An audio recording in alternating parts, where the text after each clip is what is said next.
অবশেষে মুখ খুললেন তাসকিন আহমেদ। তাসকিনকে ঘিরে যে বিতর্কিত ঘটনা সামনে এসেছে সেই ব্যাপারটা পুরোটাই মিথ্যা বললেন তিনি। বাংলা ট্রিবিউন নামে এক গণমাধ্যমে এই পেসার বলেছেন, আমার বিরুদ্ধে যে অভিযোগ করা হয়েছে পুরোটাই মিথ্যা। আমি বাসা পরিবর্তন নিয়ে ব্যস্ত। আমি ওদের মারিনি। ওরা আমার নামে মিথ্যা জিডি করে আমাকে বিব্রত করার চেষ্টা করছে। তবে কথা হচ্ছে তাসকিন কিভাবে এই বিতর্কে জড়ালেন, কেনই বা তাসকিনের বন্ধু তার ব্যাপারে এমন অভিযোগ তুলেছেন। এই ব্যাপারেও একদম পরিষ্কারভাবে বুঝিয়ে বলেছেন তাসকিন।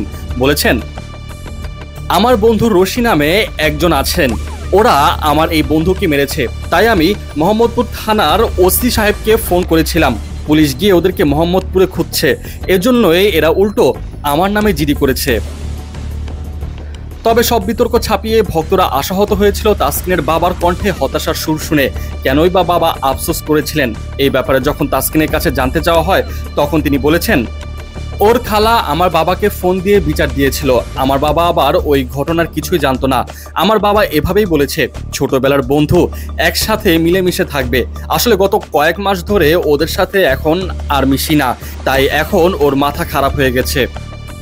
তাসকিনের বিষয়টি নিয়ে কথা হয়েছে বিসিবি পরিচালক ও মিডিয়া কমিটির চেয়ারম্যান ও আম্পায়ার্স কমিটির চেয়ারম্যান ইফতেখার আহমেদ মিঠুর সাথে। মিঠুর কাছে তাসকিন বলেছেন, আমি এই ঘটনার সঙ্গে সরাসরি জড়িত না। আমার বন্ধুদের মধ্যে দুই গ্রুপে মারামারি হয়েছে। এক পক্ষ আমাকে থানাতে ফোন করতে অনুরোধ করে। আমি মিরপুর থানার ওসিকে ফোন করি। তাতে অপরপক্ষ আমার ওপর ক্ষুব্ধ হয়ে থানায় জিডি করেছে, কিন্তু আমি এই ঘটনার সঙ্গে মোটেও জড়িত নই।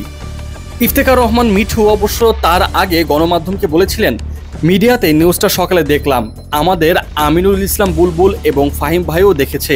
এটা নিয়ে অলরেডি তদন্ত শুরু হয়ে গেছে। এটা যদি ঘটে থাকে তাহলে সেটা খুবই দুঃখজনক। আইকন প্লেয়ারের এসবে জড়ানো উচিত না। আমি এই ব্যাপারে আর মন্তব্য করতে চাচ্ছি না। কি হয়েছে সেটা আগে বের হোক।